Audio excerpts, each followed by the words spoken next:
Hello students, again as usual I am Navneel Gaur from Tagore School Parbatsar. As you know, we have completed the most part of this lesson in previous videos. So the students who did not watch the previous videos, I am suggesting them to watch the previous videos first and then you should watch this one. आपको मैं सुझाव देना चाहूँगा जिन लोगों ने इस lesson के पिछले वीडियोस नहीं देखे हैं वो जाकर के पहले पिछले वीडियोस देखें ताकि इस लेसन को जो हम मोस्टली कवर अप कर चुके हैं वो उनको अंडरस्टैंड हो जाए, समझ में आ जाए. अब बचा है इस लेसन का एक तरह से लास्ट पार्ट. आज हम कंप्लीट करने जा रहे हैं इस लेसन को.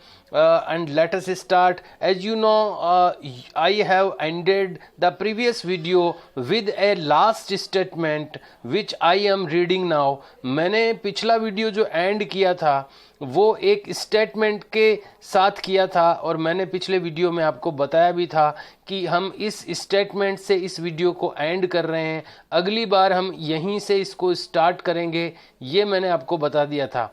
और आज हम फिर से इसको स्टार्ट करने जा रहे हैं वहीं से इस अपने आज के वीडियो को. I have ended the previous video with this sentence. मैंने पिछला वीडियो इस सेंटेंस के साथ फिनिश किया था. तो मैं फिर से एक बार स्टूडेंट्स को कहना चाहूँगा कि पुराने वीडियो जो भी मैंने कंटिन्यूअस वीडियो डाले हैं इस लेसन के वो अगर आप देखेंगे तो यहाँ तक का लेसन आपको अंडरस्टैंड हो सकता है. You can understand and learn the lesson bye these videos. So you should watch them first. पहले उनको आप देखना चाहिए. Let us start today's video, today's lesson, part of the lesson. Here it is. Look on the screen carefully screen पर देखें. Wet and warm things. जो wet means गीली and warm यानी गर्म, things यानी चीज़ें. They germinate and grow. This is the incomplete sentence. Actually the sentence is started from here. The fungal spores. हमने पढ़ा था कि जो फंजाई जो होते हैं, जो कवक होते हैं, वो बरसात के दिनों में, रेनी सीजन में कई जगह पर अपने को अपीयर होते हुए दिखाई देते हैं. बहुत सारी चीज़ें फंजाई के कारण से ख़राब हो जाती है, जिसमें फफूंद जिसको हम कहते हैं, बरसात के दिनों में जो फफूंद आ जाती है उसको फंगस कहते हैं. वो हमें कहीं कहीं दिखाई दे जाती है, जो ऑर्गेनिक चीज़ें होती है, जो जैविक चीज़ें होती हैं उन पर. तो ये कहाँ से पैदा हो जाती है, बात ये चल रही थी कि अचानक ये रेनी सीजन में कहाँ से अपीयर हो जाती है, प्रकट हो जाती है. So we were studying about that. इसके बारे में हम पढ़ रहे थे. द फंगल स्पोर्स, जो ये इसके स्पोर्स होते हैं यानी इसके जो बीजाणु होते हैं. हम जानते हैं कि कोई भी प्लांट जब ग्रो करता है, उगता है, तो वो अपने बीज से उगता है. तो ये जो फंगस है जिसको हम कह रहे हैं कि ये फफूंद जो आ जाती है बरसात के दिनों में, ये भी एक तरह का माइक्रो ऑर्गेनिज्म है, ये भी एक प्रकार का सूक्ष्म जीव है. तो ये भी एक बीजाणु के थ्रू ग्रो करता है अपने स्पोर्स. जहाँ पर जो वर्ड रेफर किया जा रहा है इसके लिए वो है स्पोर्स. स्पोर्स के द्वारा ये ग्रो करता है. द फंगल स्पोर्स, ये जो फफूंदी के जो स्पोर्स होते हैं, जो बीजाणु होते हैं, are generally present in the air. ये जनरली एयर में प्रेजेंट होते हैं, ये हवा में उपस्थित होते हैं. एक्चुअली व्हेन दे लैंड, जब ये गिरते हैं on wet and warm things, जब ये गीली और गर्म चीज़ों पर गिरते हैं, दे जर्मिनेट, तो वे अंकुरित हो जाते हैं, जर्मिनेट हो जाते हैं, एंड ग्रो, और उग जाते हैं. नाउ अब कैन यू फिगर आउट, क्या आप बता सकते हैं how we can of protect, कि कैसे आप प्रोटेक्ट कर सकते हैं, कैसे आप बचा सकते हैं आवर थिंग्स, अपनी चीज़ों को, फ्रॉम गेटिंग स्पॉइल्ड, स्पॉइल होने से, ख़राब होने से आप कैसे बचा सकते हैं, फफूंद से अपनी चीज़ों को कैसे बचा सकते हैं. यहाँ तक हमने पिछले वीडियो में हमने इसको कवर किया था लेसन को. The next part of this lesson is starting now. Some organisms, कुछ सजीव, लिव टुगेदर, रहते हैं साथ साथ. तो हम लोग पढ़ रहे हैं इस लेसन में कि कैसे प्लांट अपना न्यूट्रिशन लेता है, अपना कैसे पोषण प्राप्त करता है। We are studying about the different types of nutrition. Nutrition के अलग अलग प्रकार जो होते हैं पौधों में, कोई प्लांट किस तरीके से अपना न्यूट्रिशन प्राप्त करता है, कोई प्लांट किस तरीके से करता है। There are very different types of nutrition which we have study, जो हम पढ़ चुके हैं। कई प्रकार से प्लांट्स अपना न्यूट्रिशन प्राप्त करता है। तो यहाँ पर एक डिफरेंट टाइप की चीज हमारे सामने आ रही है कि कुछ जो सजीव ऐसे भी होते हैं, कुछ सजीव तंत्र जो ऑर्गेनिज्म हैं वो ऐसे भी होते हैं जो साथ साथ मिलकर के रहते हैं। सम ऑर्गेनिज्म्स लिव टुगेदर, कुछ ऑर्गेनिज्म साथ में रहते हैं, एंड शेयर, और वो बांटते हैं आपस में कुछ चीजों को शेयर करते हैं। बोथ यानी दोनों वो शेयर करते हैं। शेल्टर एंड न्यूट्रिएंट्स, शेल्टर यानी आवास, आश्रय, रहने की जगह। एक तो वो क्या आपस में शेयर करते हैं, जब दो ऑर्गेनिज्म, दो जो सजीव होते हैं वो जब साथ में मिलकर रहते हैं तो वो शेल्टर यानी आश्रय एंड न्यूट्रिएंट्स और पोषक तत्वों को शेयर करते हैं। एक ऑर्गेनिज्म दूसरे को, कोई एक ऑर्गेनिज्म दूसरे को शेल्टर दे देता है, दूसरा पहले को न्यूट्रिएंट्स दे देता है। तो कुछ चीजें एक ऑर्गेनिज्म दूसरे को कुछ देता है और दूसरा ऑर्गेनिज्म पहले को कुछ देता है। इस तरह से कुछ चीजों की शेयरिंग करते हैं वो। दिस रिलेशनशिप, ये जो दोनों की रिलेशनशिप होती है, ये जो दोनों का संबंध होता है, इज कॉल्ड सिम्बायोसिस। इसको सिम्बायोसिस कहते हैं। This is also a type of nutrition. ये भी न्यूट्रिशन प्राप्त करने का एक टाइप होता है। इस टाइप से भी न्यूट्रिशन प्राप्त करते हैं कुछ जो ऑर्गेनिज्म होते हैं, कुछ सजीव जो होते हैं। फॉर एग्जाम्पल, एक एग्जाम्पल है इसके लिए, certain fungi live inside the roots of plants. कुछ ऐसे फंजाई होते हैं, कुछ ऐसे कवक होते हैं जो कि रहते हैं, लिव यानी रहते हैं, inside the roots of plants. Plants की रूट्स में, प्लांट्स की जड़ों में वो रहते हैं। कुछ ऐसे फंजाई होते हैं। The plants provide nutrients to the fungus. अब प्लांट उनको क्या देता है, जो फंगस या फंजाई प्लांट्स की रूट्स में रहते हैं, जड़ों में रहते हैं, प्लांट तो उनको क्या देता है, प्लांट देता है उनको न्यूट्रिएंट्स। प्लांट तो उनको न्यूट्रिएंट्स देता है, पोषक तत्व देता है। एंड इन रिटर्न, और बदले में वो फंजाई, वो जो फंगस है वो प्लांट को क्या देते हैं, the fungus provides water and certain nutrients. बदले में वो जो फंगस है वो प्लांट को देता है सर्टेन यानी कुछ न्यूट्रिएंट्स एंड वाटर, पानी और कुछ न्यूट्रिएंट्स, यानी कुछ न्यूट्रिएंट्स तो प्लांट उसको दे रहा है फंगस को, और कुछ न्यूट्रिएंट्स बदले में इन रिटर्न वो कुछ न्यूट्रिएंट्स और वाटर उसको प्लांट को अवेलेबल करा रहा है। ये इस तरह का एक एग्जाम्पल है। इन ऑर्गेनिज्म्स कॉल्ड लाइकेन, एक ऑर्गेनिज्म है जिसको कहते हैं लाइकेन, ये भी एक एग्जाम्पल है। इन ऑर्गेनिज्म्स कॉल्ड लाइकेन्स, लाइकेन जो एक ऑर्गेनिज्म है, A chlorophyll containing partner which is an alga. ये एक लाइकेन एक उदाहरण है इस सिम्बायोसिस का, उसमें एक क्लोरोफिल कंटेनिंग पार्टनर। ये जो लाइकेन होता है इसमें क्लोरोफिल होता है। ये क्लोरोफिल कंटेन पार्टनर है। ये भी एक दो पार्टनर, मतलब जब दो लोग साथ में रहते हैं, काम करते हैं तो पार्टनर कहते हैं उनको। तो यहाँ पर भी ये लाइकेन जो है ये एक एल्गी है, एक्चुअली एल्गी यानी शैवाल है। तो ये भी एक पार्टनर है। और ये क्या है, इसमें क्लोरोफिल होता है। तो क्लोरोफिल जिसमें होता है वो अपना फूड प्रिपेयर कर सकता है, जैसा कि हमने स्टडी किया है। एक क्लोरोफिल कंटेनिंग पार्टनर है ये, विच इज एन एल्गा, जो कि एक एल्गी है या एल्गा है, यानी कि ये एक शैवाल है। एंड ए फंगस, और एक फंगस इसके साथ में, लिव टुगेदर, ये दोनों साथ रहते हैं, एल्गी और फंगस दोनों साथ रहते हैं लाइकेन में। अब देखो ये इसमें दोनों एक दूसरे को क्या देते हैं, यहाँ पर रह कौन रहे हैं साथ में, लाइकेन जो एल्गी है और इसके साथ में एक फंगस रहता है। द फंगस प्रोवाइड्स शेल्टर, ये जो फंगस है वो प्रोवाइड करवाता है, वो प्रदान करता है शेल्टर यानी आवास या आश्रय। वाटर एंड मिनरल्स, वाटर और मिनरल्स, ये तीन चीजें तो फंगस इसको देता है एल्गा को।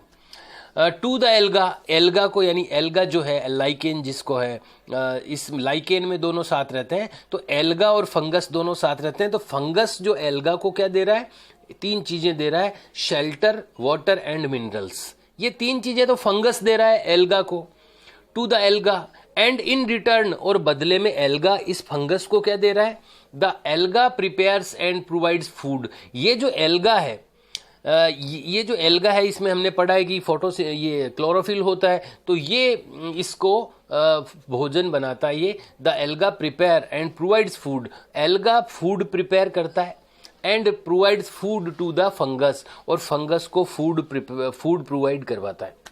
तो दोनों मिलकर के रहते हैं, मतलब रॉ मटेरियल तो दे देता है, कच्चा सामान तो दे देता है फंगस एल्गा को, और एल्गा बदले में बना बनाया भोजन और उसको बनाता भी है और उसको बना बनाया भोजन दे भी देता है फंगस को। इन दोनों का जो कॉम्बिनेशन है इसको लाइकेन कहते हैं। लाइकेन एक एल्गा है वैसे, तो दोनों ये साथ में रहते हैं। ये एक एग्जाम्पल है जिसमें लाइकेन एक उदाहरण है जिसमें एल्गा और फंगस दोनों साथ में मिलकर रहते हैं। और ये जो टाइप है न्यूट्रिशन प्राप्त करने का, ये सिम्बायोसिस कहलाता है, जब 2 ऑर्गेनिज्म साथ रहते हैं और एक दूसरे से कुछ चीज़ों को शेयर करते हैं। ये जो टाइप ऑफ न्यूट्रिशन है, ये जो न्यूट्रिशन का प्रकार है, वो सिम्बायोसिस कहलाता है। Let us read the next point. How nutrients and replenishment in the soil. How यानी कैसे, nutrients यानी पोषक तत्व, आर रिप्लेसमेंट वो पुनर्भरित होते हैं इन द सोइल मिट्टी में। रिप्लेसमेंट यानी कि जब मिट्टी में वेरियस प्लांट्स ग्रो करते हैं, बहुत सारे पौधे उगते हैं, तो वो मिट्टी के जो न्यूट्रिएंट्स होते हैं वो एब्जॉर्ब कर लेते हैं, वो उनको अवशोषित कर लेते हैं। तो सोइल के अंदर न्यूट्रिएंट्स की कमी हो जाती है, there is a lack of nutrients, वहाँ न्यूट्रिएंट्स की लैक हो जाती है, कमी हो जाती है। तो उसको वापस वो न्यूट्रिएंट्स सोइल के अंदर कहाँ से आते हैं, ये जो वापस सोइल के अंदर न्यूट्रिएंट्स की पूर्ति करना, इसके लिए जो वर्ड है वो है replacement,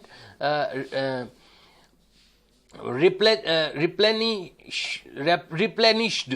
Replenished is the correct pronunciation of this word. Replenished and replenished, उसको replenished करना यानी उसको पुनर्भरित करना, जो न्यूट्रिएंट्स उसमें से यूज आ चुके हैं सोइल में से, उनको वापस सोइल के अंदर वापस नए तरीके से उसमें कंप्लीट करना, उनको फुलफिल करना, उसको पुनर्भरण करना। इसके लिए रिप्लेनिश्ड ये वर्ड यहाँ पर टेक्निकली वर्ड यूज किया जा रहा है। तो हम लोग पढ़ेंगे इसमें कि कैसे न्यूट्रिएंट्स का रिप्लेनिशमेंट होता है, हाउ न्यूट्रिएंट्स आर रिप्लेनिश्ड, कैसे न्यूट्रिएंट्स रिप्लेनिश्ड होते हैं इन द सोइल, मिट्टी में। हैव यू सीन, आपने देखा होगा, हैव यू सीन क्या आपने देखा है, देख चुके हैं क्या आप, फार्मर्स स्प्रेडिंग मैन्योर, जो किसान है वो खाद स्प्रेड करते हैं, फैलाते हैं, डालते हैं, छिड़कते हैं, और फर्टिलाइजर्स या उर्वरक, मैन्योर यानी खाद या फर्टिलाइजर्स जो हैं वो उर्वरक जो हैं, ये किसान फार्मर्स स्प्रेड करते हैं अपने इन द फील्ड्स, खेतों में। ये आप देखा है कि आपने ऐसा। और गार्डनर्स या जो बगीचे में काम करने वाले माली होते हैं, यूजिंग देम, उनको यूज करते हैं, किसको, मैन्योर या फर्टिलाइजर्स को, इन लॉन्स और इन पॉट्स, लॉन्स में यानी जो घास के मैदान होते हैं उनमें, या पॉट्स यानी गमलों में। तो गमलों में, लॉन्स में या फील्ड्स में आपने फार्मर्स या गार्डनर्स को ये मैन्योर यानी खाद और फर्टिलाइजर्स को स्प्रेड करते हुए देखा होगा आपने। Do you know why this is done, आप क्या आप जानते हैं कि ऐसा क्यों किया जाता है।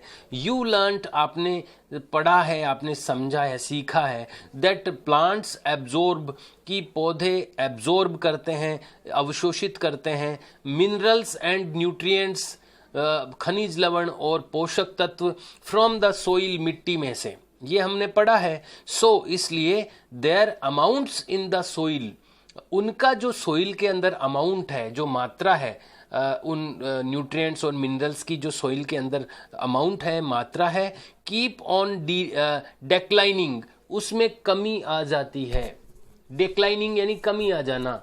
तो वो जो हमने पढ़ा है कि न्यूट्रिएंट्स और मिनरल्स है जो सोइल में से प्लांट एब्जॉर्ब करते हैं, so their amount in the soil, इसलिए उनका जो सोइल यानी मिट्टी में जो अमाउंट है, जो मात्रा है, कीप ऑन डिक्लाइनिंग, उसकी कमी आ जाती है।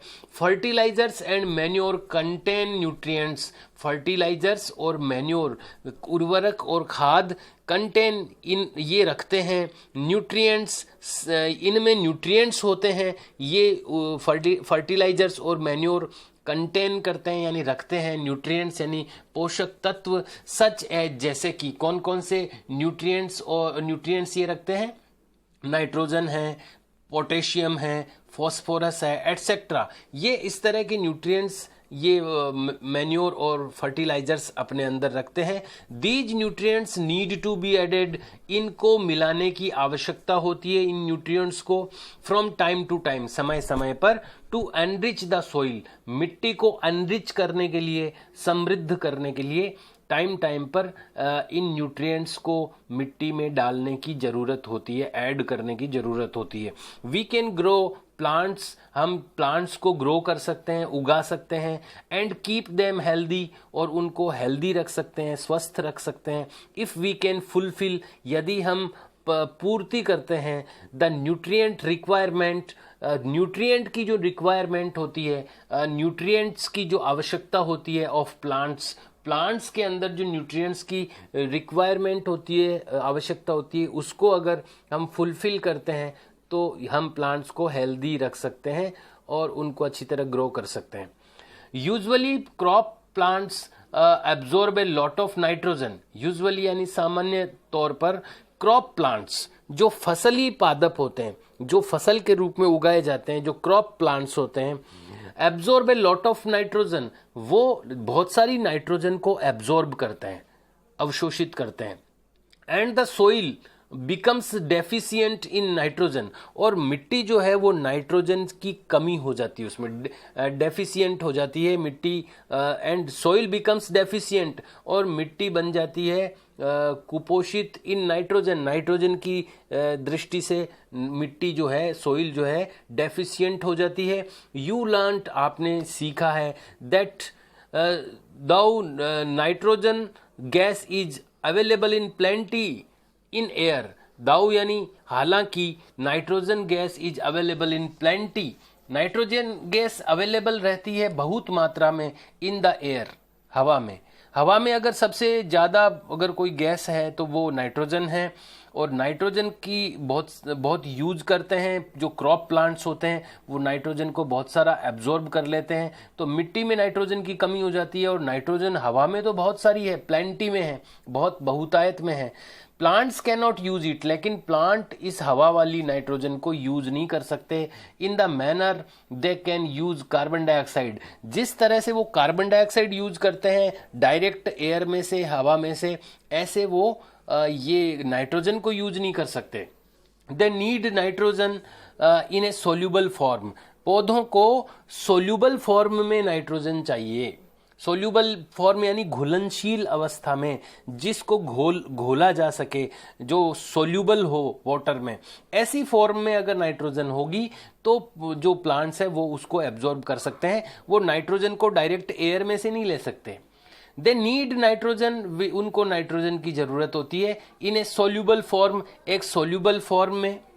द बैक्टीरियम कॉल्ड राइजोबियम, एक जीवाणु होते हैं, बैक्टीरियम यानी जीवाणु, कुछ जीवाणु होते हैं जिनको कहते हैं राइजोबियम। राइजोबियम नाम के कुछ बैक्टीरियम यानी जीवाणु होते हैं। कैन टेक एटमॉस्फेरिक नाइट्रोजन, वो वातावरण की नाइट्रोजन को ले सकते हैं, एंड कन्वर्ट इट, और इसको कन्वर्ट कर सकते हैं, बदल सकते हैं, इनटू ए यूजेबल फॉर्म, और इस वातावरण वाली एटमॉस्फेयर की जो नाइट्रोजन होती है, इसको वो बैक्टीरियम जो जिनका नाम होता है राइजोबियम, वो इस एनवायरमेंट वाली नाइट्रोजन का को कन्वर्ट कर सकते हैं यूजेबल फॉर्म में, यानी काम में लेने वाली अवस्था में उसको कन्वर्ट कर सकते हैं। But rhizobium can not make its own food, लेकिन जो राइजोबियम जो बैक्टीरिया है जो पौधे की जड़ों में रहते हैं वो अपना खुद का फूड नहीं बना सकते। वो ये काम तो कर सकते हैं, एयर की जो नाइट्रोजन है उसको यूजेबल फॉर्म में कन्वर्ट करने वाला काम तो वो कर सकते हैं, लेकिन वो अपना फूड बना नहीं सकते। They can not make its own food, वो अपना खुद का फूड प्रिपेयर नहीं कर सकते। So it often lives in the root of gram, इसलिए वो प्रायः चने की जड़ों में रहते। ग्रैम मीन्स चना, इसलिए वो प्रायः ऑफन ग्रैम की रूट्स में वो रहते हैं। पीज यानी मटर की जड़ों में रहते हैं, मूंग की जड़ों में रहते हैं, बीन्स यानी फलियों की जड़ों में रहते हैं, एंड अदर लेग्यूमिनस। और दूसरी जो दलहनी फसलें हैं, जो दालें होती है, दालों वाली फसलें हैं, उनकी जड़ों में वो रहते हैं। एंड प्रोवाइड्स देम, और उनको प्रदान करते हैं विद नाइट्रोजन, और उनको नाइट्रोजन प्रदान करते हैं। तो ये क्या करते हैं, ये जो बैक्टीरिया है जिनका नाम है राइजोबियम, ये इन जो अभी पौधे अपन ने नाम जिनके पढ़े हैं उनकी रूट्स में ये रहते हैं और उनको नाइट्रोजन बना करके देते हैं सोल्यूबल फॉर्म में, यूजेबल फॉर्म में। और बदले में इनको क्या मिलता है, इन रिटर्न बदले में the plants provide food and shelter, plant इनको देते हैं फूड और शेल्टर यानी रहने की जगह। अब ये अपना भोजन नहीं बना सकते, ये अभी अपन ने पढ़ा है, तो बना बनाया रेडीमेड फूड इनको मिल जाता है और शेल्टर मिल जाता है यानी रहने का आश्रय मिल जाता है टू द बैक्टीरिया, बैक्टीरिया को। तो अभी अपन ने देखा दोनों एक दूसरे पे डिपेंड हैं, दोनों कुछ चीज़ों को शेयर कर रहे हैं। तो this is also an example of symbiosis. ये भी एक सिम्बायोसिस का एग्जाम्पल है, अभी हम पढ़ रहे हैं सिम्बायोसिस के बारे में। तो ये एक दूसरे को चीज़ें शेयर करते हैं। दे दस इस तरह से हैव ए सिम्बायोटिक रिलेशनशिप, इनके बीच में इस तरह से ये दोनों रखते हैं सिम्बायोटिक रिलेशनशिप रखते हैं। इस तरह की रिलेशनशिप जो संबंध है इनका सिम्बायोटिक संबंध ये एक दूसरे से रखते हैं। This association is of great significance for the farmers, और ये जो एसोसिएशन है, ये जो सामूहिकता है, ये जो संबंध है इनका आपस में, इज द ग्रेट सिग्निफिकेंस, ये एक बड़ा सिग्निफिकेंस यानी महत्व की चीज है फॉर द फार्मर्स, किसानों के लिए। ये जो इनका आपस में एसोसिएशन है, जुड़ाव है, ये जो इनका कॉम्बिनेशन है, ये ग्रेट सिग्निफिकेंस है, इसका बड़ा महत्व है फॉर द फार्मर्स, किसानों के लिए। They can reduce the use of nitrogenous fertilizer. अब जब इसको बना बनाए नाइट्रोजन मिल रहा है किसी भी पौधे को, ये दे रहे हैं कौन, राइजोबियम जो बैक्टीरिया है, ये बना बनाए नाइट्रोजन इसको सप्लाई कर रहे हैं किसी भी प्लांट को, तो नाइट्रोजन वाले फर्टिलाइजर फिर डालने की जरूरत नहीं है फार्म के अंदर, खेत के अंदर, तो बच रहा है, पैसा बच रहा है उनका फर्टिलाइजर का। तो ये बड़ा महत्व का है किसानों के लिए। दे कैन रिड्यूस, वे कम कर सकते हैं the use of nitrogenous fertilizer. Nitrogenous fertilizer जो है, जो नाइट्रोजन की आपूर्ति करते हैं खेत में, ऐसे जो फर्टिलाइजर्स हैं, ऐसे जो उर्वरक हैं, उनका जो यूज है वो उसको रिड्यूस कर सकते हैं किसान, वो कम कर सकते हैं। Where leguminous plants are grown, जहां पर लेग्यूमिनस प्लांट्स उगाए जाते हैं, जहां पर दलहनी पादप उगाए जाते हैं, वहां पर किसान उस खेत में जो नाइट्रोजनस फर्टिलाइजर्स है उनका यूज कम कर सकते हैं, उनको ज़्यादा इन फर्टिलाइजर्स को डालने की ज़रूरत नहीं रहती है। मोस्ट ऑफ पल्सेज, ज़्यादातर दालें, दाल्स जो लिखा है ब्रैकेट में, most of pulses are obtained from leguminous plants, ज़्यादातर दालें लेग्यूमिनस प्लांट्स से आती है। यानी लेग्यूमिनस प्लांट्स मोस्टली वही हैं जो दालों वाले पौधे हैं। और अगर इसलिए अपन दालों वाले पौधे खेत में लगाते हैं कोई भी किसान, तो उसमें नाइट्रोजन की सप्लाई काफ़ी मात्रा में हो जाती है उस फार्म के अंदर, उस फील्ड के अंदर। तो ये इसलिए कहते हैं कि दलहनी पौधे उगाने चाहिए खेत में, ताकि नाइट्रोजन की पूर्ति हो सके, उसको उसकी फुलफिलनेस हो सके। In this chapter you learned, इस चैप्टर में आपने पढ़ा है that most of the plants, की ज़्यादातर पौधे आर ऑटोट्रोफस, ज़्यादातर जो प्लांट्स होते हैं वो ऑटोट्रोफस होते हैं, यानी अपना भोजन खुद बनाते हैं। ओनली ए फ्यू प्लांट्स केवल कुछ ही पौधे ऐसे होते हैं आर पैरासाइट जो दूसरों पर निर्भर होते हैं, पैरासाइट यानी परिजीवी होते हैं, और सेप्रोट्रॉफिक या मृत जीवी होते हैं जो मरी हुई या सड़ी हुई चीज़ों से अपना न्यूट्रिएंट्स गेन करते हैं। तो ऐसे कुछ प्लांट्स होते हैं। They derive nutrition from other organism, वे अपना न्यूट्रिशन प्राप्त करते हैं किसी दूसरे ऑर्गेनिज्म से। ऐसे प्लांट्स भी होते हैं, हमने पढ़ा है। ऑल एनिमल्स आर कैटेगराइज्ड, सभी एनिमल्स को भी कैटेगराइज किया गया है, उनके भी कैटेगरी बनाई गई है as heterotrophic, heterotrophs since they depend on plants. यानी यहाँ तक हमने पढ़ा है कि पौधे इस तरह के होते हैं, हेटेरोट्रोपस और ऑटोट्रोपस हमने पढ़ा है।